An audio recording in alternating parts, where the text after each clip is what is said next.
রিনির নরম হাতের স্পর্শ পেয়ে মেঘালয় মাথার তীব্র যন্ত্রণা থেকে সাময়িক মুক্তি পেল। মেঘালয় বিছানায় শুয়ে আছে আর রিনি বিছানার পাশে একটা চেয়ার টেনে বসে থেকে তার হাত বাড়িয়ে মেঘালয়ের চুল টেনে দিচ্ছে। মেঘালয়ের চোখ জ্বালা করছে, তবু অনেক কষ্ট করে চোখ দুটো খুলে বলল, রিনি বলো। রিনি মেঘালয়ের ডাক শুনে থেমে যায়নি, উল্টো আরও যত্ন করে মেঘালয়ের চুলের ফাঁকে বিলি কেটে দিচ্ছে। মেঘালয় রিনির হাতটা সরিয়ে দিয়ে বালিশে হেলান দিয়ে বসলো। রিনি খুব স্বাভাবিক ভঙ্গিতে সোজা হয়ে বসলো চেয়ারে। মেঘালয়ের মুখের দিকে তাকিয়ে বলল, তুমি ডাক্তার হয়ে নিজের শরীরের যত্ন নিয়ে অবহেলা করছো? তোমার রোগীদের তুমি কি সাজেস্ট করো? তোমার মতো রোগ পেলে পুষে বড় করতে বলো নাকি? তোমাকে আমি অনেকবার বারণ করেছি আমার ঘরে হুটহাট আসবে না, আমার চুলে হাত রাখবে না, অথচ তুমি।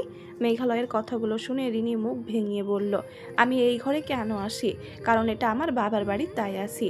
আর তোমার চুলে অপ্রয়োজনে হাত দেওয়ার কারণও নেই, কিন্তু তোমার মাথা ব্যথা কমানোর জন্য আমি এই ট্রিক ফলো করি। এত যন্ত্রণা সহ্য করো কি করে? মেঘালয় তীক্ষ্ণ দৃষ্টিতে তাকিয়ে আছে, অথচ রিনির কোনো হেলদোল নেই। রিনি চেয়ার ছেড়ে উঠে দাঁড়ালো, তারপর ঘর থেকে বেরিয়ে যাওয়ার সময় মেঘালয়কে উদ্দেশ্য করে বলে গেল, কেউ যদি কফি খেতে চায় সে যেন নিচে চলে আসে। রিনি চলে গেছে। মেঘালয় দীর্ঘ শ্বাস ফেলে চোখ বন্ধ করে রইল। চোখ বন্ধ করতেই আলোর হাস্য উজ্জ্বল মুখটা ভেসে উঠল মনের দৃশ্যপটে। ইচ্ছে করছে কাব্য ভাইয়ের কাছে কল করতে, কিন্তু টনটনে ব্যথায় দিন দুনিয়া বিষ বিষ লাগছে। কফি খেয়ে একটা লম্বা ঘুম দিলে মাথা ব্যথাটা চলে যাবে, যেই ভাবা সেই কাজ। মেঘালয় বিছানা থেকে নেমে রুম থেকে বের হয়ে গেল। নিচে গিয়ে দেখলো রিনি সবেমাত্র রান্নাঘর থেকে দুটো কফির মগ নিয়ে বের হয়ে আসছে। মেঘালয়কে দেখে রিনি মুচকি হেসে বলল, এসো এখানটায় বসো। রিনি ড্রয়িং রুমের সোফায় বসলো। মেঘালয় রিনির হাত থেকে কফির মগটা নিয়ে অপোজিট সোফায় গিয়ে বসলো। কফিতে চুমুক দিতেই মেঘালয় চোখ বন্ধ করে ফেলল।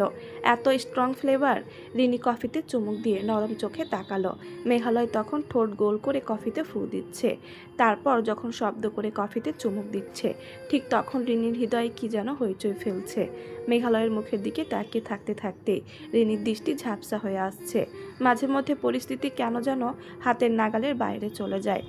যেমন রিনির চলে গিয়েছে, খুব ছোটবেলা থেকে নিজের পরিবার বলতে বাবা মাকে দেখে এসেছে।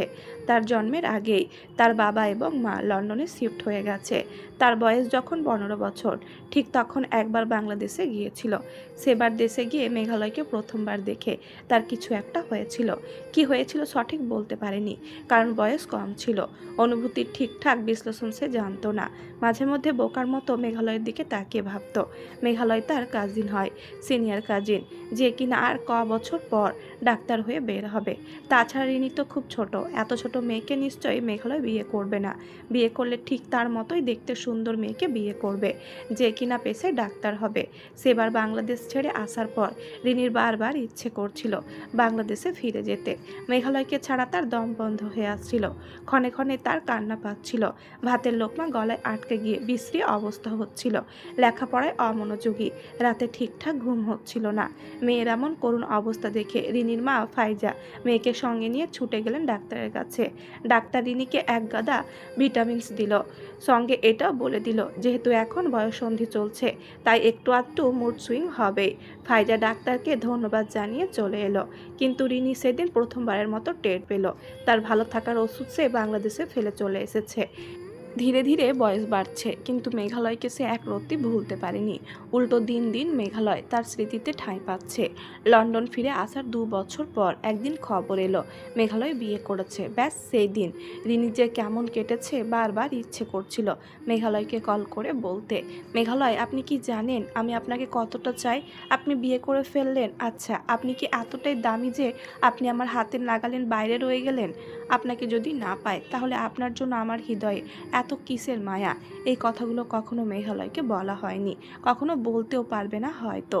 মাঝে মধ্যে অনুভূতি যখন কন্ট্রোলের বাইরে চলে যায় তখন পাগলামি করে ফেলে, যার দরুন মেঘালয়ের বিরক্তির কারণ হয়ে ওঠে সে।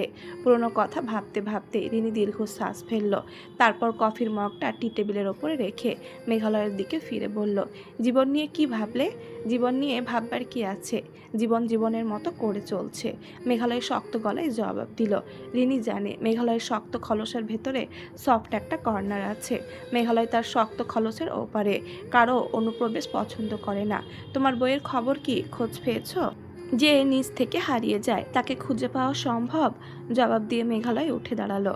রিনি মেঘালয়ের মুখের দিকে তাকিয়ে বলল, সম্ভব নয়, কিন্তু অসম্ভব তো নয়। পৃথিবীর সবচেয়ে সহজ কাজ হচ্ছে মুখে যা মন চায় তাই বলা, কিন্তু মুখে বলার চেয়ে কাজ করে দেখিয়ে দেওয়াটা বোধহয় কঠিন ব্যাপার। রিনি বিস্মিত হয়ে যায়, মেঘালয়ের মুখের দিকে তাকিয়ে কিছু বলবে, তার আগে মেঘালয় হাত উঁচু করে রিনিকে থামতে বলল। রিনি হাল ছেড়ে দেওয়ার ভঙ্গিতে বসে রইল। তার খোঁজ করতে করতে আমি ক্লান্ত হয়ে গেছি রিনি, ক্লান্ত কমাতে ভিন দেশে চলে এসেছি আমি। অসম্ভবকে সম্ভব করার জন্য আমি কম চেষ্টা করিনি। যে তোমাকে ঠিকঠাক মতো কখনো চাইনি, তার জন্য নির্বাসন গ্রহণ করে তুমি ঠিক কি বোঝাতে চাও? রিনির প্রশ্ন শুনে মেঘালয় তাচ্ছিল্যের সুরে বলল, তুমি ঠিক যেই কারণে একাকিত্বে সাদরে গ্রহণ করেছো, আমিও ঠিক সেই কারণেই নির্বাসন চেয়েছি। রিনি অবাক হয়ে গেছে। মেঘালয়ের রহস্যময় কথা শুনে রিনির নিঃশ্বাস বন্ধ হয়ে আসার উপক্রম হলো। যাকে ভালোবেসে তার দিন রাত হয়, অথচ জাহির করেনি কখনো, সেই মানুষটা কিনা সবটা জানে। তুমি যদি কাউকে একতরফা ভালোবেসে পুরো এক জনম তার নামে উৎসর্গ করে একাকী কাটিয়ে দিতে পারো, তাহলে আমি কেন পারবো না? আমার ভালোবাসার একটা নাম আছে, পরিচয় আছে, 9 মাস 10 দিনের একটা সুখের সংসারে সুন্দর সুন্দর ক্যাপচার মোমেন্ট আছে। তাকে আমি ভুলবো কি করে রিনি? তাকে যদি সত্যি ভালোবেসে থাকো তাহলে সে কেন তোমাকে ফেলে চলে গিয়েছে? রিনির প্রশ্ন শুনে মেঘালয় চোখ বন্ধ করে দীর্ঘ শ্বাস ছাড়ল। তার কাছে ভালোবাসার চেয়ে অভিমান বড়। তাছাড়া তাকে আমার ভালোবাসা ঠিকঠাক মতো প্রকাশ করতে পারিনি বলেই তো সে চলে গেছে। যদি সঠিক সময়ে আমার ভালোবাসা ঠিকঠাক মতো প্রকাশ করতে পারতাম, তাহলে আমি আর তার একটা সুখের সংসার হতো, আমাদের সুখের সংসারের একটা তাজমহল হতো। এত বছর ধরে খুঁজে আসা সকল প্রশ্নের উত্তর আজ পেয়ে গেছে। রিনি উঠে দাঁড়ালো, তারপর মেঘালয়ের সামনাসামনি এসে দাঁড়িয়ে বলল, আজ থেকে 13 বছর আগে যদি আমিও তোমাকে আমার মনের অনুভূতি ব্যক্ত করতাম, তাহলে তোমার আমার জীবন অন্যরকম হতে পারত, তাই না? রিনির কথা শুনে মেঘালয় জবাব দেয় না, কারণ এখন রিনির কথার জবাব দেওয়ার কোনো ভিত্তি নেই। জবাব দিচ্ছ না কেন? শুধু একবার বলো, আমি কি তোমার হতে পারতাম? না রিনি, তুমি কখনোই আমার হতে পারতে না। তুমি যদি আমারই হবার ছিলে, তাহলে তুমি এত বছরে আমার হয়েই যেতে, কিন্তু তুমি হতে পারোনি, কারণ তুমি কখনোই আমার হতে পারবে না, কারণ আমার আলো আছে, আমার মিথ্যাবতী আছে, যাকে ভালোবেসে কখনোই আমার ক্লান্তি আসে না, বিরক্ত হয় না, বরং পৃথিবীতে আরও বেশ কিছুদিন বেঁচে থাকতে সাধ জাগে। কথাগুলো বলে মেঘালয় দ্রুত সেখান থেকে ফিরে যায় নিজের ঘরে। রিনি ওখানে দাঁড়িয়ে রইল, চোখ দিয়ে অনবরত জল গড়িয়ে পড়ছে।